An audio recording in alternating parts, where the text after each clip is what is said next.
So good afternoon, everyone. I'm really, really happy to be here with you. I hope you can hear me. I am a bit of a country person when it comes to the internet, and we have a satellite country internet system here in rural Muir Beach.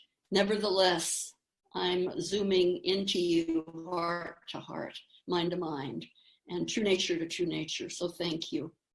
And deep greetings from Muir Beach, California, from our home sanctuary here in the terrain and territory of the Coast Miwok Ohlone people, 10,000 years of embodied presence together in the shadow of West Hill, sacred Mount Tamalpais. And I speak to you this afternoon here in California as a respectful visitor, pilgrim, unsettled settler, and ally, reaching out to you, coming up from the ground of gratitude for our practice. And I'd like to begin by expressing what so many of those who have been part of this extraordinary conference or sanctuary movement I'd like to speak to you about the basis of gratitude, the ground of gratitude, especially to Circle of the Way, Upaya Zen Center, to Roshi Joan, and to the entire extended resident community, human and more than human, in widening circles radiating out. I'm so happy to also be joined here in Muir Beach by a quite competent younger a digital native, our next door neighbor, who's keeping respectful distance, but is at the ready in case anything untoward happens to our country internet. So, deep breath, in and out. Oh, what an extraordinary time in the life of the world to be meeting, as Roshi Joan said so beautifully.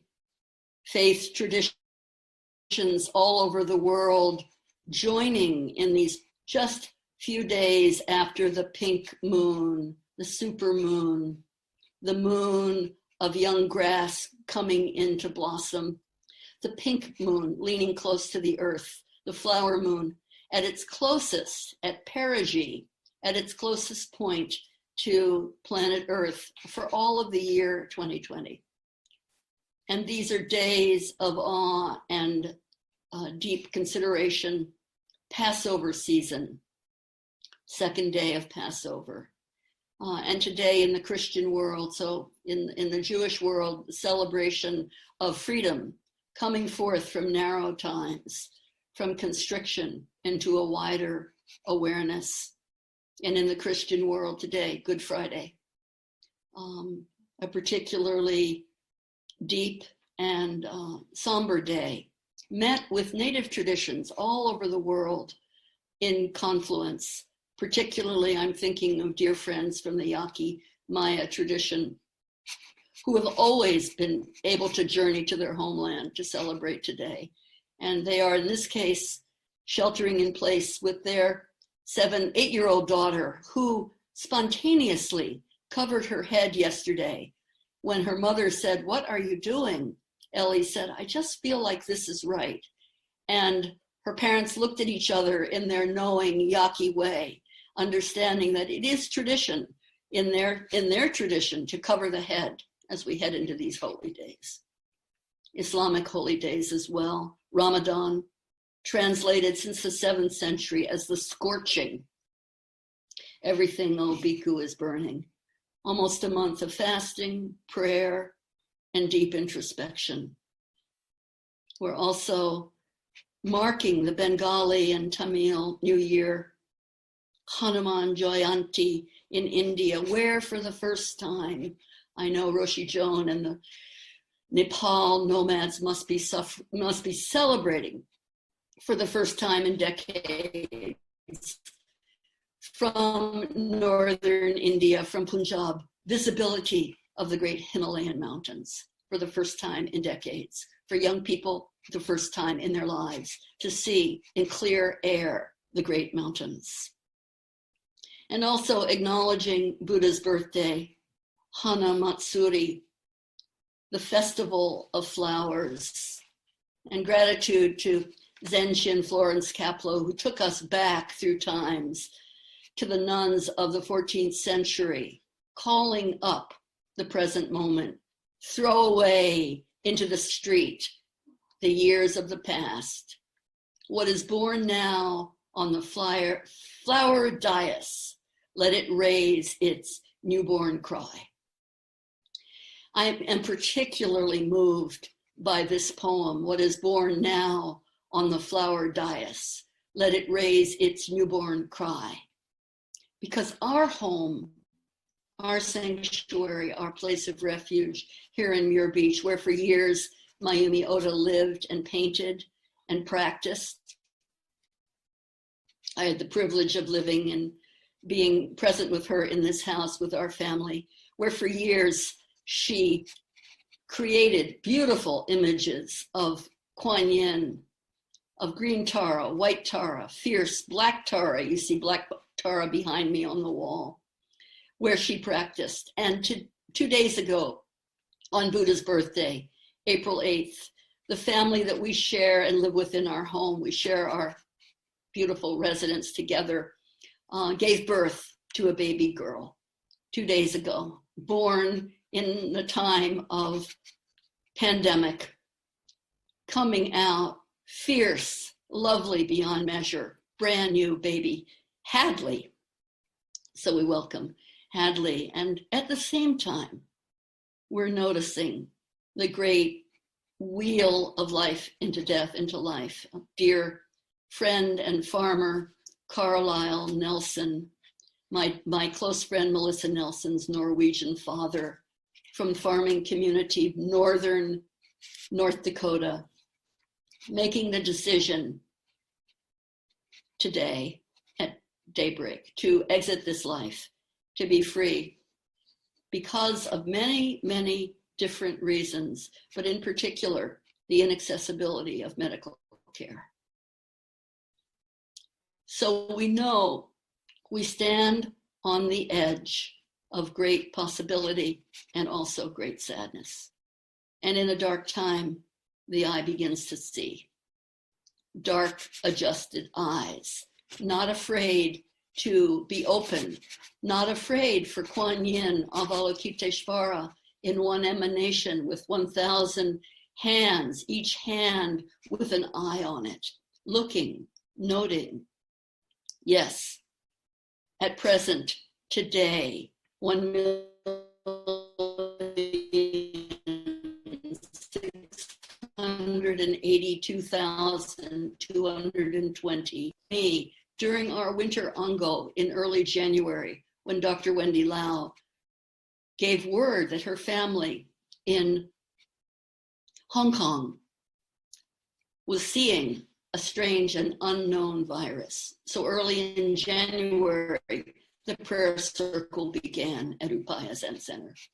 And today, 101,983 deaths from the virus, and recovery, more than 375,000.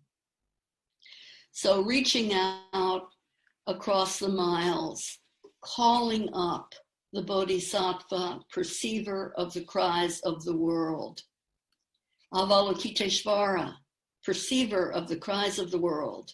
Take refuge in Buddha. Be a Buddha. Help all to be Buddhas.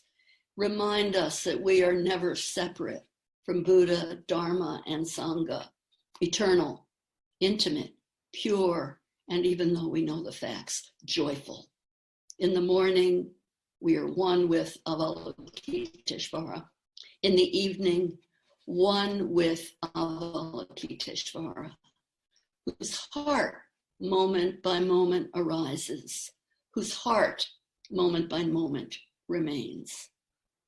I love this chant, and luckily this afternoon, the residents will offer the chanting of the 10-line life-affirming sutra of Avalokiteshvara, the Bodhisattva of active and grounded compassion, one who helps all to awaken, living and flowering and emanating from our very heart and mind. Kanji Zai Bodhisattva. So when Roshi Joan invited me to participate, she said, which ancestral woman would you like to call up for your Dharma talk? And immediately the image of Black Tara holding up her gesture, left hand gesture of fear not, and in her right hand holding a water vessel to irrigate and nurture the world, rose up. Black Tara, an emanation from the tear of Avalokiteshvara, the world-gazing Lord, the Lord who gazes down into the heart of the world. That's the image that rose up. And I said, please sign me up for Tara, for Avalokiteshvara, for Kuan Yin in China, for called out in China, for Kuan Yin, for Kanon, Kanzeon, Kanji Zai in Japan, for Kwan Seum in Korea, for Namo Kwan Team in Vietnam, for Chen Rizig, and for the Bodhisattva of living active compassion in all languages. So I feel moved to share this afternoon some of the ways that this Bodhisattva takes form. But what's most beautiful is the fact that Avalokiteshvara Bodhisattva, the world-gazing Lord, the Bodhisattva representing compassion for all beings throughout space and time, does not stay in any one form. I think somehow this afternoon, or actually this morning, when I received word from my close Dharma sister, Melissa Nelson, of her father's passing, his becoming an ancestor, I went outside in the garden to speak to my partner, my husband, and we stood together thinking of Carlisle Nelson, holding him in our heart, and turning toward Mount Tamalpais, where Melissa lives with her husband, Colin. And standing there together, a huge swarm of bees rose up from our roof because they were too crowded in their home place here in Muir Beach. They rose up and swirled around, and one lively daughter of the sun flew down straight into my eyebrow, my raised eyebrow over the left eye, and gave me a kiss of fire, a huge sting in the eye. And I thought, so I've been calling Avalokiteshvara maybe a little too vigorously. I should tone it down. Avalokiteshvara, sound seer, regarder of the cries of the world, the one who watches and listens to the sounds of the world, sent me home to ice my head. So, what form of living, dynamic, engaged compassion is most appropriate for you? What form calls out to you? What form helps you be protean, fluent, fluid, ever-changing, multivalenced? What form lets the sun and moon be born from your eyes when you look deeply at this world we're living in? In particular, Kanzeon Bodhisattva, Avalokiteshvara Bodhisattva, takes 5 or 6 distinct forms. And I wanted to spend some time just acknowledging these forms of living embodied compassion in dangerous times. First of all, let's call to mind in whatever way is right for you, and you need not have a specific image, but I'd like to begin by radiating out from Upaya Zen Center, from the Circle of the Way Temple, beginning in the meditation hall, in the very meditation hall where many of us have practiced vigilantly, diligently, and wholeheartedly, and if not in person, through the spirit, through the portal, through the circle of the way, under the floor of Circle of the Way Temple in Santa Fe, New Mexico, in Tewa country, in sacred land, under the floor, a great rainbow circle painted when the building was first raised. So a beautiful rainbow circle, and then the floorboards of the building laid down on top of a rainbow circle, circumscribed by Kaz Tanahashi and the Sangha many years ago. So always we're sitting on a circle of remembrance and rainbow color.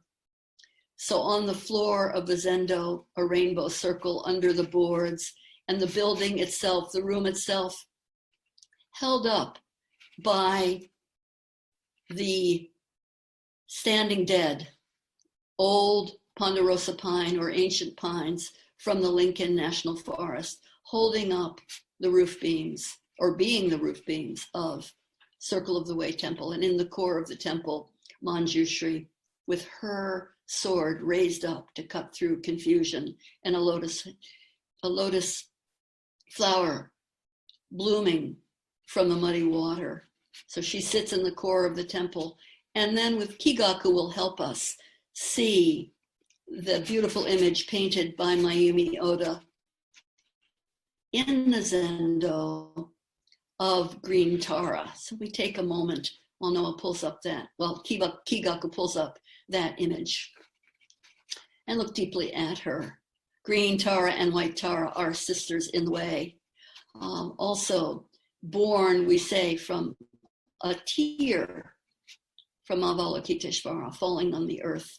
These feminine guardians and bodhisattvas, awakening beings, jumping forward. Green Tara, isn't she glorious? Green Tara in all of her voluptuous presence, holding the wild columbine of New Mexico, wildlands, and behind her, all of the upper Rio Grande watershed. Her eyes facing in, her countenance unwavering, her hand holding that beautiful wild columbine flower, and her right hand extended down to the earth in that earth-touching gesture that characterizes her. May the earth herself, itself, be my living witness, and may I put my multi-rainbow stocking foot on the ground so that I can get up lifetime after lifetime and serve. So on the Eastern today, Green Tara reminding us, yes, sit still for all beings, and sit still as my sister, fearless Tara, white Tara, reminds us, sit still and be fearless, be unafraid, but also get up and serve. Wonderful to practice in a meditation hall where Green Tara holds her countenance upon us night and day, never moving, always serving. So gratitude for this image. And then outside of the meditation hall, as we step into the sun porch, a beautiful standing figure of, here we see Kuan Yin standing in the entranceway to the meditation hall on the way to the Hall of Ancestors. And there she is in her first form, her most simple form, Arya Avalokiteshvara, holding a vessel of life-giving water, which she spills on the earth, offering to the ground to enliven and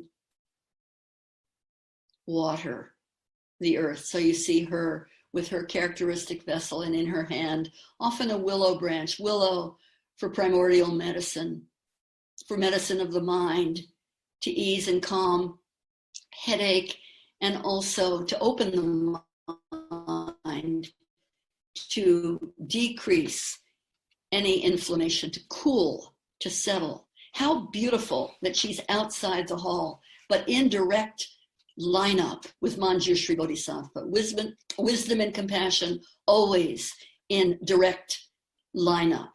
An electrical current running from the heart of Avalokiteshvara, Kuan Yin Bodhisattva, right to the heart of Manjushri Bodhisattva in the Buddha Hall. There we see Manjushri Bodhisattva carrying the sword that cuts through confusion, and also the lotus flower, which can only exist as it rises up out of muddy water.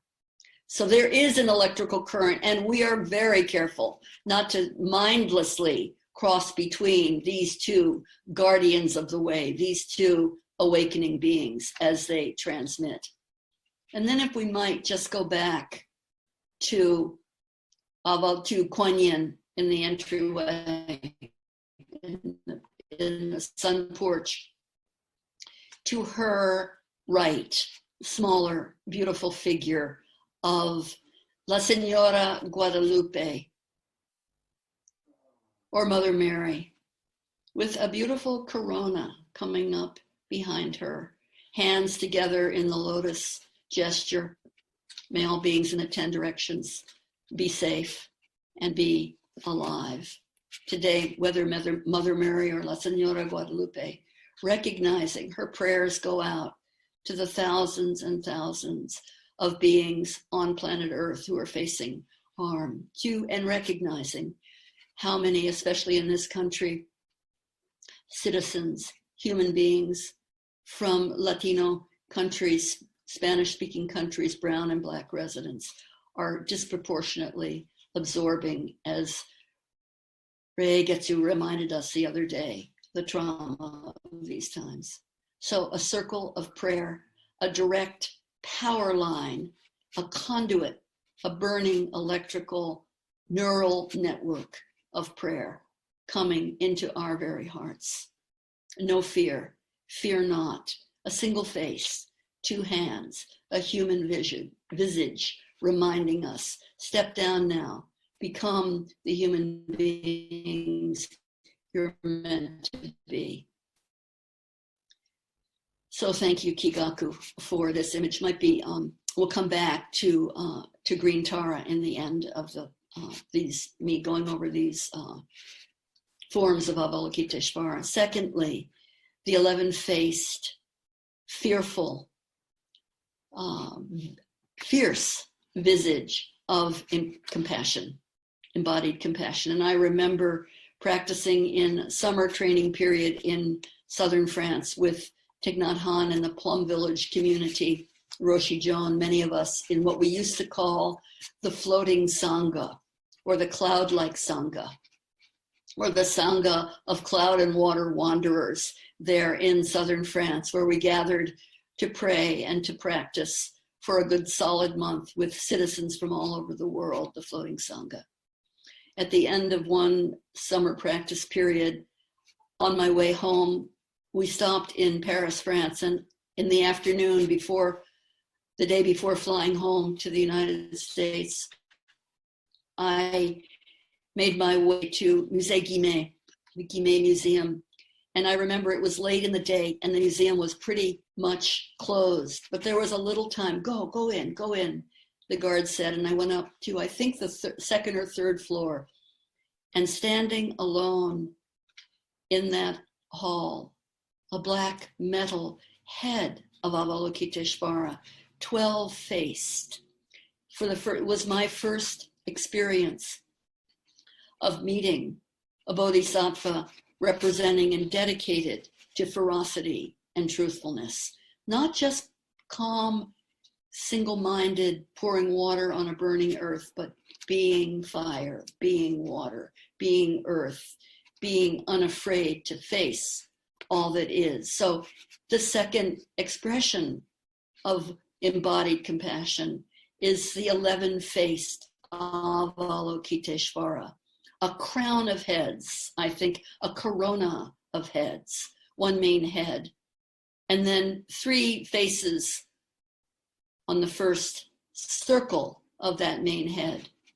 Those to Kuan Yin's left expressing wrathful ferocity, those facing the front-facing head, look,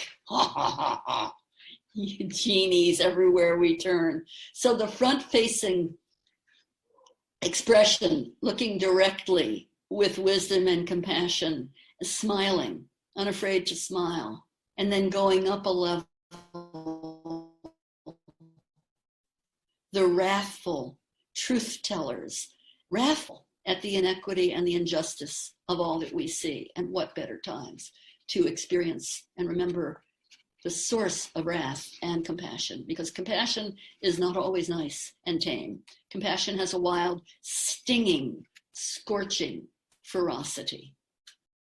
And then going up another level to the third level, the faces that represent protection. I will, lifetime after lifetime, protect all beings. There is no being small enough or large enough not to fit in the sound seer gaze of living compassion. And then the top head, beautiful to look, if we may, to look at that topmost head, Amitabha Buddha, the Buddha that comes forth in a ray of light. And Avalokiteshvara is her special envoy, special representative. So this is a figure, and yet this figure represents and reminds us to call up within our own body, mind, heart, mind, inward and outward, to turn over the bowl, to take off the upper robe, and to face the darkness of our times in whatever way we can, and to do it without turning away. So I remember, and there was one other person in the room, the guard, who was guarding the figure. And after 15 or 20 minutes, he came up to me there in France and whispered in French, "It's time, the museum's closing." And I looked at him and he looked at me and he said, he gestured to me, and we went in very close and spent the last minutes in the presence of the 11-faced Avalokiteshvara. Next, 1,000 arms, and in each hand reaching out, an eye. And we've been amused and we've loved receiving the wonderful whimsical drawings of Avalokiteshvara, 11 hands, 1,000 hands serving and holding the tools of awakening and living work, skillful means, circle of the way, washing her hands, holding and passing out masks, offering food, offering medicine, offering whatever is needed to the world. And we often say, especially during these times, most important to wash your 1,000 hands and clarify and clean your eyes. Sometimes people say, sing happy birthday twice, but I appreciate my Dharma sister, Barbara Gates in North Berkeley, who every time she washes her hands, instead chants this great chant from the way of the elders. All things are impermanent. They arise and they pass away. To live in harmony with this truth brings great courage, happiness, truth, compassion. And she chants it twice while washing two of her 1,000 hands. So the 1,000-handed Avalokiteshvara, ready to serve and to hold the tools of awakening. Oh, there. Let's just enjoy. It's so fun to practice with Kigaku. He, like Avalokiteshvara, who often, along with Garba or Jizo, carries a wish-fulfilling gem that answers your wish before you make it, can manifest these expressions. But, we know we're playing with the Dharma. We know that true compassion, living compassion, and service comes up. We are not separate from it. We don't call it from outside of ourselves inside, or even from inside of ourselves out. It's a deeper covenant that we're talking about in these times. Fourth emanation, and I love this one, is the horse-headed Avalokiteshvara. Horse, a great guardian deity on the Tibetan flags that I remember Bernie Glassman would rail and rant about too many Tibetan flags in the world. He said, I can't see the sky. But coming to love them when we were on pilgrimage with him many years ago in India, and on the Tibetan prayer flags, the image of a horse, a guardian deity, reminding us, take up complexity, be a wounded healer, be a peaceful warrior, be, in these times, a blind seer. And I think often of Chiron, the centaur, half human being, half horse. Horse for the wisdom of the living ground, all hooves on the living ground, responding, flight, or fear and fancy, flight, fear, fancy, responding to the message coming up from the earth.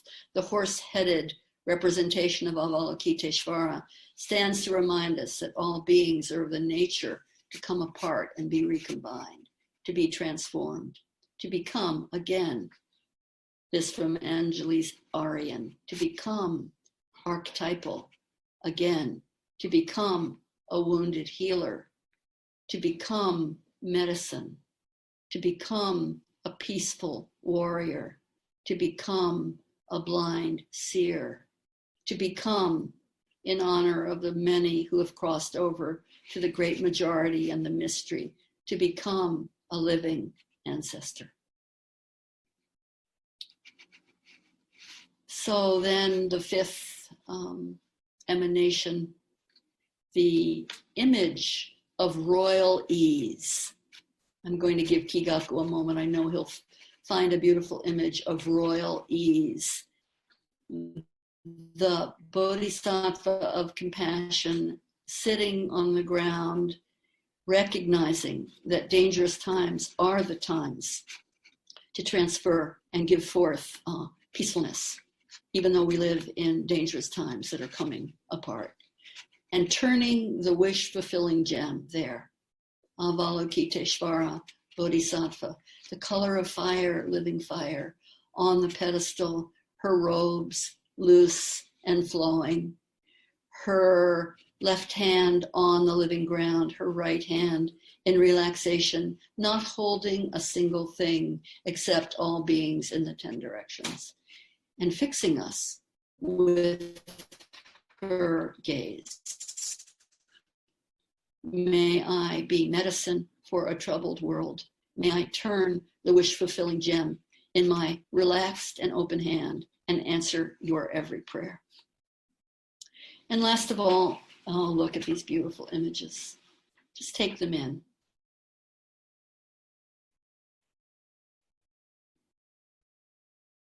Beautiful. Last of all, the emanation of Chunda,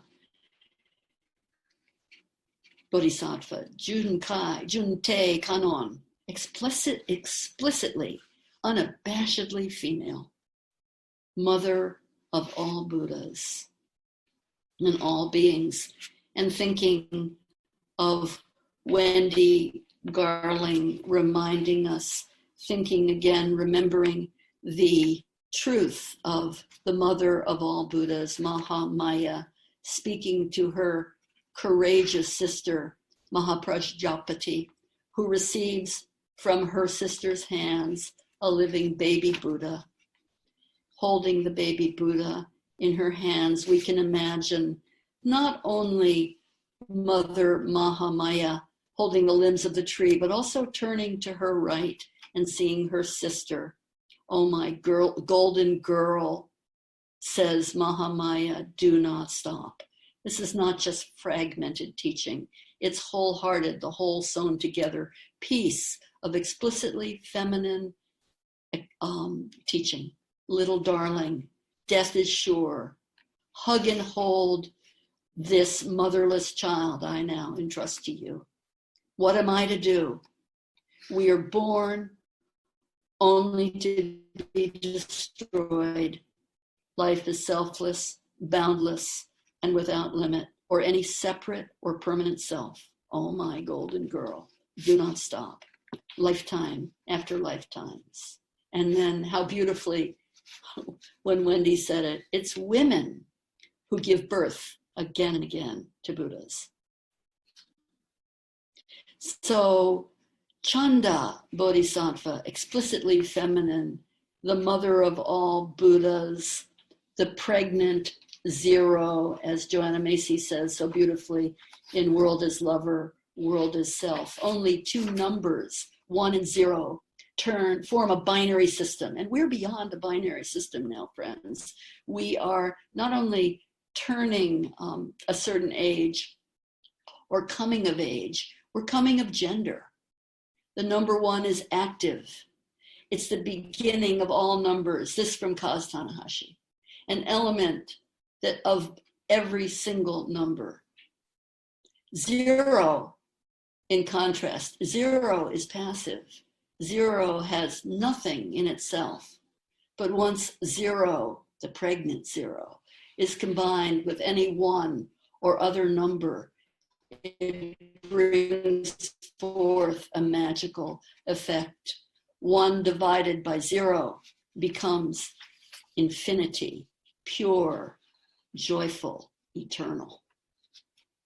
So this bodhisattva, this emanation, we turn again now to, I'm going to give Kigaku some time to pull up an image, if possible, of white Tara. This without any warning, coming from my heart to yours, Kigaku. So the two images of Tara in the Tibetan tradition, born of a tear of Avalokiteshvara. We say, Avalokiteshvara going forth from the world, turned around, and it looked back. There's beautiful Buddha images too of the Buddha turning around and looking back and seeing the world and letting a tear fall onto the earth.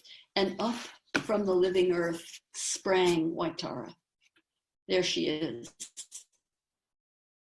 holding the lotus in her left hand, and in the right, the gesture of I am not afraid. Fearlessness, abhaya, those two gestures, abhaya, fearlessness, and then also touching the earth. In this case, fearlessness with a lotus flower coming out of it, and then the right hand touching the earth. Now, often we say the figures touch the earth, the Buddha touched the earth to have the spirit of the earth represented in feminine form confirm his sitting, but no.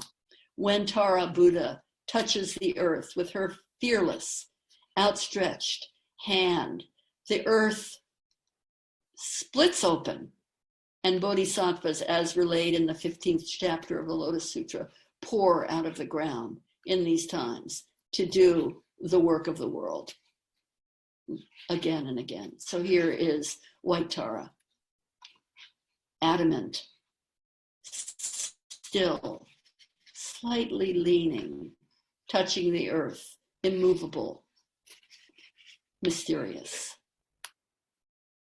I want to balance her. I wish you could see more clearly the black Tara image behind me. You can probably see it well enough because white and black are made of each other. Light and dark are made of each other, like forward and backward steps. Right and light, there's darkness. Don't see it as darkness. Right in darkness, there's light. Don't call it white light. We're looking at the blending of white Tara and black Tara. And so, thank you, Kigaku, Mayumi Oda. This month, this image is primary on her website. And I remember living in this house and stepping into Mayumi's side of the house where the young family with the baby now live. Mayumi will be so happy when I tell her later today about the newborn baby on her side of the house.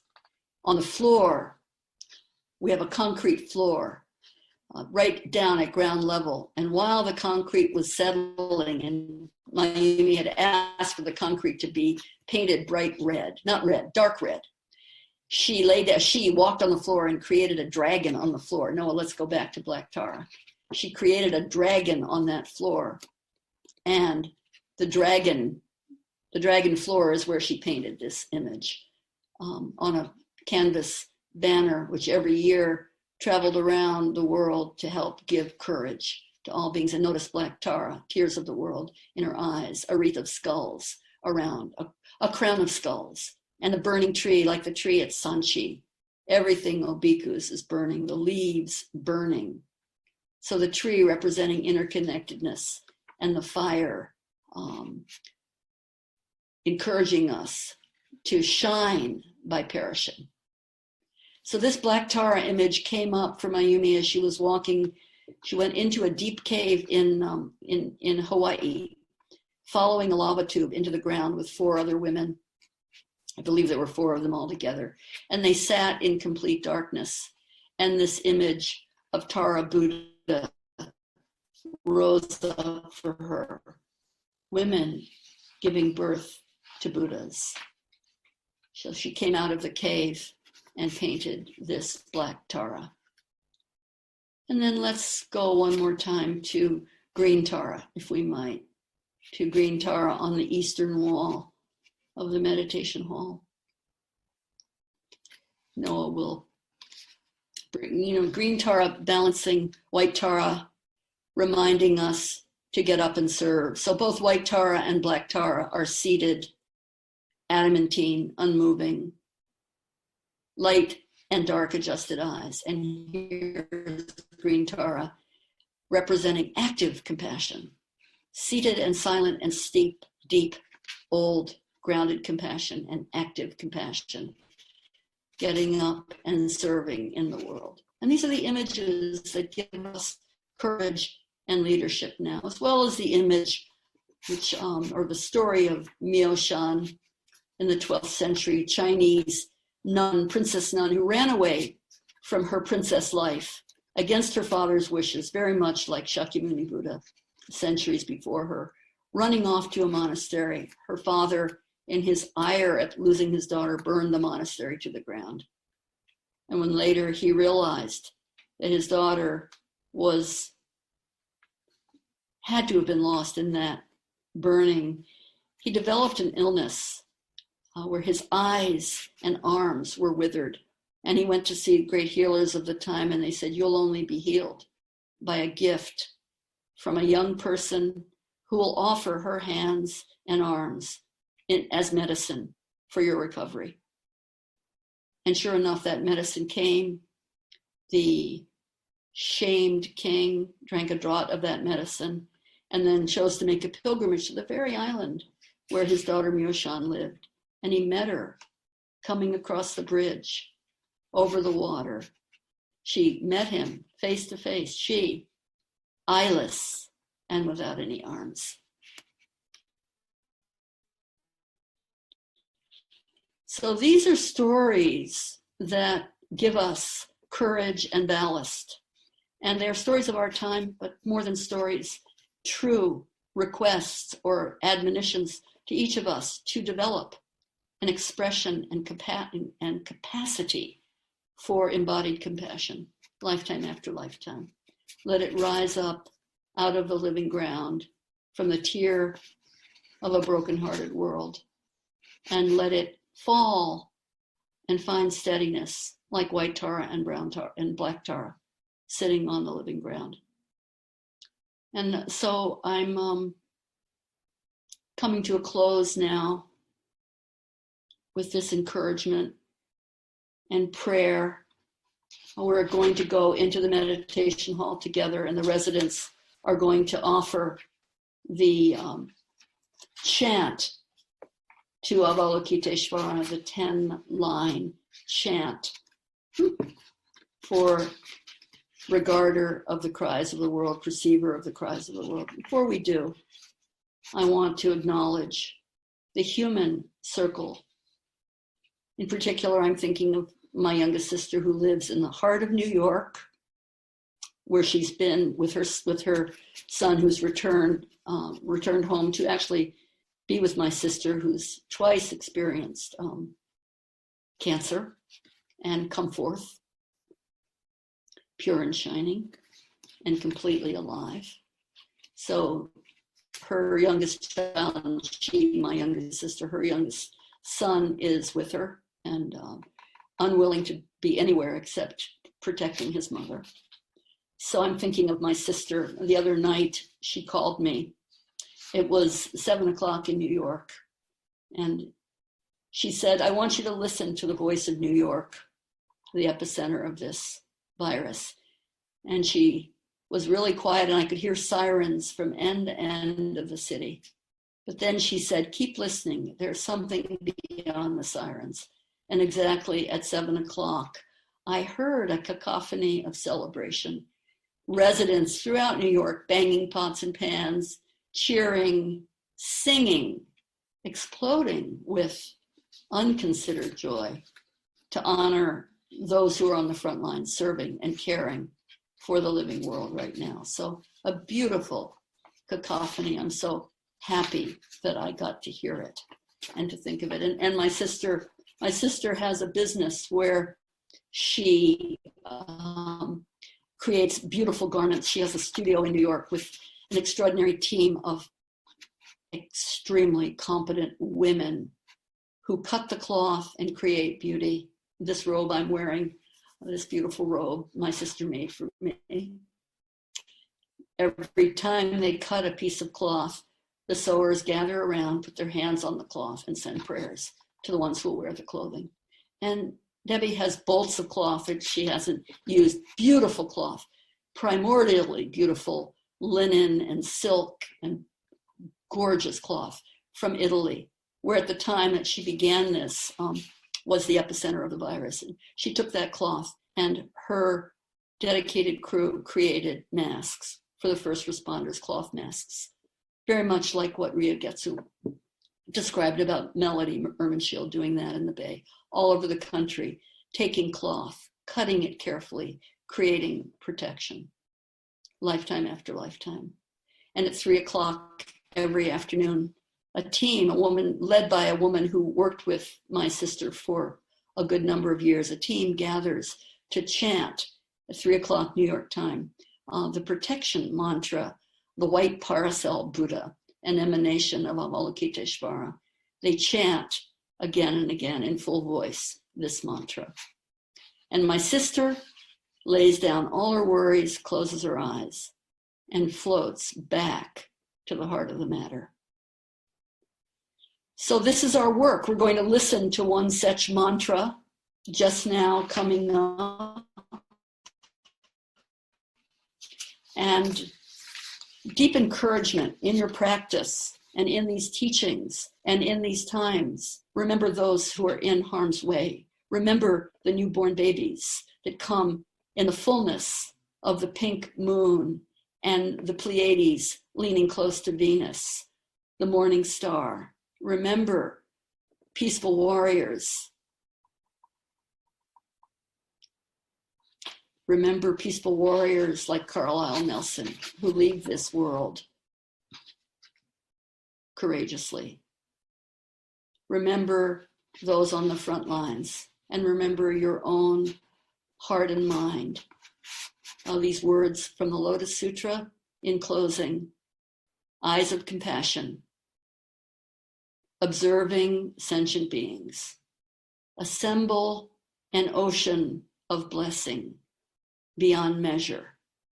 And I suggest that this is also a great hand washing, hand cleansing, hand touching, 1,000 hands, each hand with an eye in it, while you're washing your hands. Eyes of compassion, observing sentient beings. Assemble an ocean of blessing beyond measure. Thank you for your attention. And we go now right into the heart of Circle of the Way Temple for a closing chant to Avalokiteshvara, perceiver of the cries of the world. Thank you, everyone.